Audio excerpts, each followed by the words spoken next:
ఇక పల్నాడు జిల్లా క్రోసూరులోని agriculture market యార్డ్లో మినీ మహానాడు నిర్వహించారు. ఈ కార్యక్రమంలో ఎంపీ లావు శ్రీకృష్ణదేవరాయలు, మాజీ ఎమ్మెల్యే కొమ్మాలపాటి శ్రీధర్ తదితరులు పాల్గొన్నారు. బంగారు ఆంధ్రప్రదేశ్గా మార్చడానికి సీఎం చంద్రబాబు కృషి చేస్తున్నారని ఎంపీ లావు శ్రీకృష్ణదేవరాయలు, కొమ్మాలపాటి శ్రీధర్ అన్నారు. రాబోయే రోజుల్లో కూటమి యువతకు మార్గనిర్దేశం చేస్తుందన్నారు. ప్రభుత్వం చేపడుతున్న పథకాలు అర్హులైన ప్రతి ఒక్కరికి అందేలా పలు కార్యక్రమాలు చేపడుతున్నామన్నారు.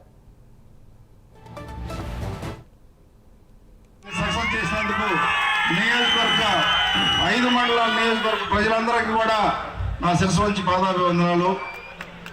ఇకపోతే మన పార్టీ సిద్ధాంతం కూడు గుడ్డ. పేదవాడికి పట్టెడు అన్నం పెట్టడం కోసం ఆ రోజున ఎన్టీ రామారావు గారు ₹2 కిలో బియ్యం పథకం పెడితే ఈ రోజు వరకు ఆ పథకం నడుస్తూనే ఉంది. రేపే చంద్రబాబు నాయుడు గారితో కూడా మళ్ళీ ఇంకో మీటింగ్ ఉంది. రాబోయే ఇప్పటి వరకు జరిగిన 10 గ్రామాలతో పాటు ఇంకొక 2-3 గ్రామాలు కూడా తీసుకొని మొత్తం రాజధానిలో కలిపి మన కాన్స్టిట్యున్సీలో కూడా రాజధాని అభివృద్ధిలో భాగం అవుతుందని చెప్పడానికి నేను గర్వపడుతున్నాను. అసలైన రాజధానికి అమరావతి అనే పేరు పెట్టినప్పటికీ అసలైన అమరావతి టెంపుల్ టౌన్ అనేది మన నియోజకవర్గంలో ఉంది. నేను అసెంబ్లీలో మొట్టమొదటి మీటింగ్లో చెప్పాను అసలైన అమరావతి మన నియోజకవర్గంలో ఉంది అని.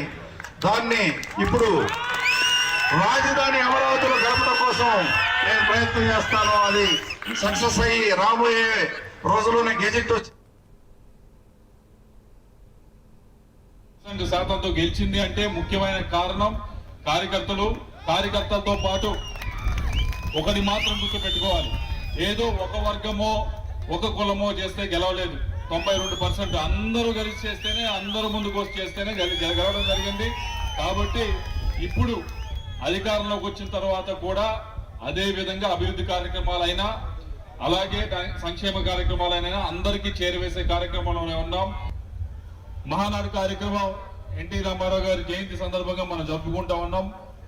జయంతి సందర్భంగా జరుపుకుంటున్నామంటే ఇప్పుడు మీ పుట్టినరోజు జరుపుకున్నా కూడా మనం అందరం కోరుకునేది, గుర్తు చేసుకోవాల్సింది గడిచిన సంవత్సరంలో ఏం చేసాం, రాబోయే సంవత్సరంలో ఏం చేయబోతున్నామని మనం గుర్తు చేసుకోవడానికి. అలాగే నియోజకవర్గంలో చాలా మటుకు పాడైపోయిన రోడ్స్ ఏదైతే వాటిని బాగు చేసే కార్యక్రమంలో ఉన్నాం. ఇవన్నీ కూడా ముందు తీసుకెళ్తూ అలాగే సంక్షేమ కార్యక్రమాలకు